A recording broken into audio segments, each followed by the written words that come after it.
Subscribe now and press the bell icon.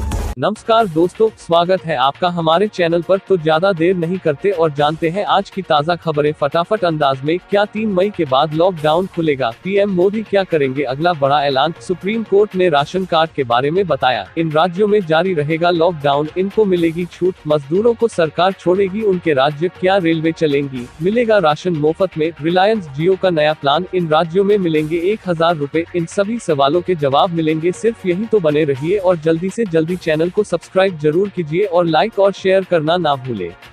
तो चाहिए शुरू करते हैं। तो पहली बड़ी खबर है, अब ग्रामीणों को नहीं भटकना होगा आधार अपडेशन के लिए, यूआईडीएआई ने दी मंजूरी। ग्रामीणों को आधार अपडेशन के लिए इधर उधर नहीं भटकना होगा। भारतीय विशिष्ट पहचान प्राधिकरण यूआईडीएआई ने आधार अपडेशन शुरू करने के लिए आईटी और इलेक्ट्रॉनिक्स मंत्रालय के तहत काम करने वाले लगभग 20,000 कॉमन सर्विस सेंटर सीएससी को इजाजत दे दी है। ये 20,000 सीएससी बैंकिंग सुविधा वाले हैं, जिनके तहत सीएससी के 20,000 बैंकिंग कोरेस्पोंडेंट बीसी द्वारा दूरदराज क्षेत्रों में बैंकिंग सुविधाएं दी जा रही हैं। ग्रामीण सीएससी पर जाकर आधार कार्ड में बदलाव कर सकते हैं।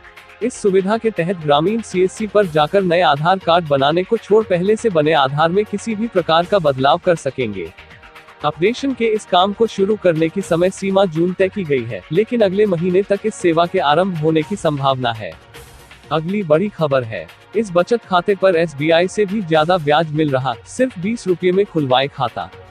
पोस्ट ऑफिस सेविंग्स अकाउंट पर एसबीआई की तुलना में ज्यादा ब्याज मिलता है।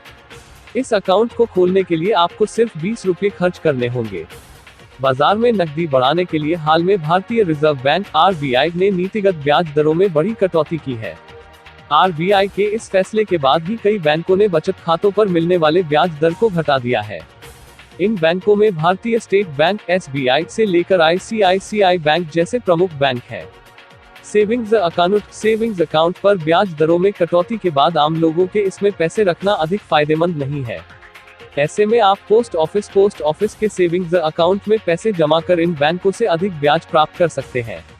इसकी सबसे खास बात यह भी है कि पोस्ट ऑफिस में इस अकाउंट को खुलवाने के लिए आपको सिर्फ 20 रुपये ही खर्च करने होंगे।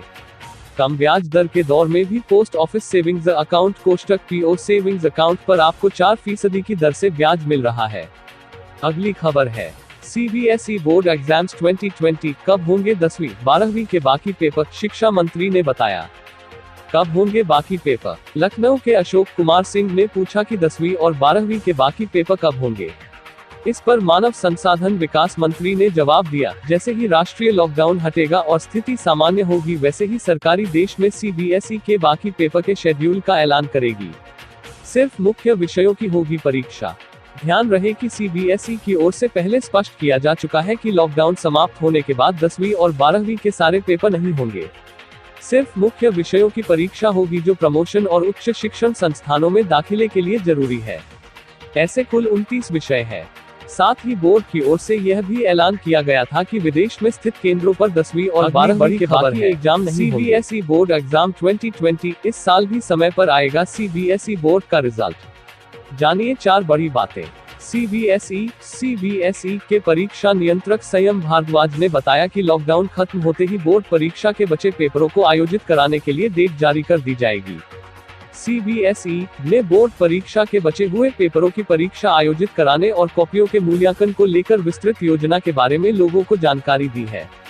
सीबीएसई के परीक्षा नियंत्रक संयम भारद्वाज ने बताया कि लॉकडाउन खत्म होने के बाद जल्द ही बोर्ड परीक्षा के बचे हुए पेपरों को आयोजित कराने के लिए डेट जारी की जाएगी। लॉकडाउन खुलने के 4 दिन बाद कॉपियों का मूल्यांकन शुरू हो जाएगा। अगली बड़ी खबर है, आईआरसीटीसी इंडियन रेलवेज न्यूज, क्या 4 मई से शुरू होगा ट्रेनों का संचालन? जाने रेलवे की आगे की रणनीति। कोरोना वायरस के प्रकोप की रोकथाम के लिए देश में 15 अप्रैल से 3 मई तक के लॉकडाउन है। इस दौरान ट्रेनों और हवाई यात्रा पूरी तरह ठप है। आम आदमी के मन में सवाल यह पैदा हो रहा है कि 3 मई के पहले ट्रेनों का परिचालन होगा या नहीं। ऐसे कयास लगाए जा रहे हैं कि भारत में 40 दिवसीय लॉकडाउन के खत्म होने के बाद भी ट्रेन यात्रा पर प्रतिबंध 3 मई के बाद भी जारी रह सकता है, मतलब 4 मई से भी ट्रेन की यात्रा नहीं की जा सकती है। देश में कोरोना के बढ़ते संक्रमण को लेकर 40 दिवसीय लॉकडाउन 3 मई को खत्म होने वाला है। ऐसे में बड़ा सवाल यह है कि 4 मई से रेलवे ट्रेनों का परिचालन फिर से शुरू करेगा कि नहीं। हालांकि रेल मंत्रालय ने इस पर अभी तक कोई आधिकारिक जानकारी नहीं दी है और न ही अभी टिकटों की बुकिंग भी शुरू हुई है। अगली बड़ी खबर है, दिल्ली सरकार ने कहा 10वीं और 12वीं के बच्चों को इंटरनल एग्जाम के आधार पर किया जाए पास। लॉकडाउन के कारण सीबीएसई की 10वीं और 12वीं की कई विषयों की परीक्षाएं नहीं हो सकी थी। ये परीक्षाएं कब होगी, इसको लेकर लॉकडाउन के बाद फैसला लिया जाएगा। इसी बीच आज केंद्रीय मानव संसाधन विकास मंत्री रमेश पोखरियाल निशंक के साथ देश के अन्य शिक्षा मंत्रियों की चर्चा में शामिल होने के बाद दिल्ली के उप मुख्यमंत्री और शिक्षा मंत्री मनीष सिसोदिया ने ट्वीट कर कहा, सीबीएसई की 10वीं और 12वीं की बची हुई परीक्षाएं कराना अभी संभव नहीं होगा, इसलिए इंटरनल एग्जाम के आधार पर ही बच्चों को पास किया जाए, जैसे 9वीं और 11वीं के बच्चों को पास किया गया है। अगली खबर है, मोदी सरकार का ऐलान, रखेगी पैनी नजर, 80 करोड़ को बंटवाएगी राशन। कोविड-19 के कारण सरकार को पूरे देश में लॉकडाउन का निर्णय लेना पड़ा। लॉकडाउन के कारण आर्थिक गतिविधियां रुक गई, जिससे लोगों के सामने, खासकर कमजोर तबके के सामने रोजी रोटी की समस्या उत्पन्न हो गई। ऐसे में सरकार ने प्रधानमंत्री गरीब कल्याण पैकेज के जरिए लोगों को खाद्यान्न जैसी बुनियादी जरूरतें वाली चीजों को मुहैया कराने का फैसला लिया। इसी योजना के तहत हाथरस जिले में अब तक 5542.6 मीट्रिक चावल वितरित किया जा चुका है। अगली खबर है, लॉकडाउन, कोटा में फंसे छात्रों को लाने के लिए 100 बसें भेजेगी महाराष्ट्र सरकार। महाराष्ट्र के परिवहन मंत्री अनिल परब ने कहा कि महाराष्ट्र सरकार ने लॉकडाउन की वजह से राजस्थान के कोटा में फंसे लगभग 2000 छात्रों को वापस लाने के लिए वहां 100 बसों को भेजने का फैसला किया है। परब ने सोमवार देर रात कहा कि महाराष्ट्र राज्य सड़क परिवहन निगम MSRTC की बसों को अगले 2 दिनों में कोटा भेजा जाएगा। और अगली आज की बड़ी खबर है, विदेश से भारतीयों को लाने का पीएम मोदी का प्लान, पहले श्रमिकों और फिर स्टूडेंट्स को लाएगी सरकार। विदेश और नागरिक विमानन मंत्रालय विदेशों में फंसे हजारों भारतीयों को वापस लाने के प्लान पर काम कर रहा है। इस बीच पीएम मोदी ने इस बड़े निकासी प्लान को लेकर बुनियादी नियम तैयार कर दिए हैं। पीएम मोदी के फैसले के मुताबिक सबसे पहले श्रमिक वर्ग के लोगों को विशेष विमानों में जगह दी जाएगी। इसके बाद दूसरे देशों में फंसे स्टूडेंट्स का नंबर आएगा और फिर उन सभी लोगों को लाया जाएगा जो विदेश नौकरी करने या घूमने गए थे। अगली बड़ी खबर है, गोल्ड फ्यूचर्स प्राइस, सोने की कीमतों में आई अच्छी खासी गिरावट, चांदी भी लुढ़की, जानिए क्या है भाव। वायदा बाजार में मंगलवार को सोने चांदी के भाव में अच्छी खासी गिरावट देखने को मिल रही है। मंगलवार सुबह 9:13 पर 5 जून 2020 के सोने का वायदा भाव MCX एक्सचेंज पर 401 रुपये की गिरावट के साथ 45,790 रुपये प्रति 10 ग्राम पर ट्रेड कर रहा था। वहीं मंगलवार सुबह 9:41 पर 5 अगस्त 2020 के सोने की वायदा कीमत MCX पर 414 रुपये की गिरावट के साथ 45,939 रुपये प्रति 10 ग्राम पर ट्रेड कर रही थी। देशव्यापी लॉकडाउन के 3 मई तक बढ़ने के कारण मंगलवार को भी देश में सोने चांदी के हाजिर बाजार बंद रहेंगे। अगली खबर है, लॉकडाउन, यूपी के ग्रीन और ऑरेंज जोन वाले जिलों में छूट देने की तैयारी में योगी सरकार, रेड जोन वालों को करना होगा इंतजार। मुख्यमंत्री योगी आदित्यनाथ ने कोरोना संक्रमण से अब तक अछूते या कम प्रभावित जिलों में कुछ गतिविधियां शुरू करने के संकेत दिए हैं।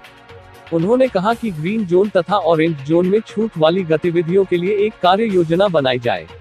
उन्होंने कहा है, कोरोना संक्रमण की प्रत्येक चेन को तोड़ना है। मुख्यमंत्री ने यह बात टीम 11 के अधिकारियों के साथ लॉकडाउन व्यवस्था की समीक्षा बैठक में कही। उन्होंने कहा कि 3 मई के पश्चात औद्योगिक इकाइयों को किस प्रकार शुरू किया जाए, इसके लिए एक कार्य योजना तैयार की जाए। प्रवासी श्रमिकों को रोजगार देने की कार्य योजना बनाई जाए। अगली खबर है, सभी राशन कार्डधारियों को मिलेगा 1,000 रुपए। सभी राशन कार्डधारियों को मिलेगा 1,000 रुपए। दरभंगा जिलाधिकारी डॉक्टर त्यागराजन SM ने सभी SDO, BDO एवं MO को उनके क्षेत्राधीन पड़ने वाले छूटे हुए सभी पात्र राशन कार्ड धारियों के मिसमैच डाटा को अविलंब दुरुस्त कराने का निर्देश दिया है, ताकि सरकार द्वारा घोषित 1,000 रुपए की सहायता राशि उन्हें भी प्रदान की जा सके। कहा कि दरभंगा जिला में कुल 8,16,352 राशन कार्डधारी है, जिसमें से लगभग 1,56,693 लाभार्थियों का आधार एवं बैंक खाता में नाम मैच नहीं करने के कारण ट्रांजैक्शन फेल हो गया है। इसके कारण इतने लोग सहायता राशि प्राप्त करने से वंचित रह गए हैं। कहा कि इस कोरोना महासंकट के समय में सभी पात्र लाभार्थियों को हर संभव मदद पहुंचाया जाना सरकार की प्राथमिकताओं में है, इसलिए सभी फेल्योर ट्रांजैक्शन डाटा को युद्धस्तर पर शुद्ध करने की कार्रवाई की जा रही है। और अगली खबर है, सुप्रीम कोर्ट ने कहा, लॉकडाउन में 1 नेशन 1 रेशन कार्ड स्कीम लागू करने पर हो विचार, ऐसा हुआ तो ये होगा फायदा। देश इस वक्त कोरोना महामारी से जंग लड़ रहा है। लॉकडाउन की वजह से सारी गतिविधियां लगभग पूरी तरह से थम चुकी है।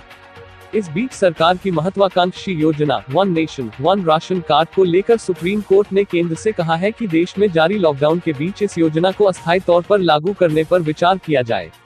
इससे विस्थापित मजदूरों और आर्थिक तौर पर कमजोर वर्ग को खाने का अनाज सब्सिडी के अंतर्गत मिल सकेगा। गौरतलब है कि केंद्र सरकार द्वारा इस योजना को इसी साल जून के महीने में लॉन्च किए जाना तय किया गया है। इस योजना के तहत एक ही राशन कार्ड की मदद से लाभार्थी देश के किसी भी हिस्से में राशन प्राप्त कर सकेगा। और आइए जानते हैं अब देश भर में कितने बड़े कोरोना वायरस के आंकड़े।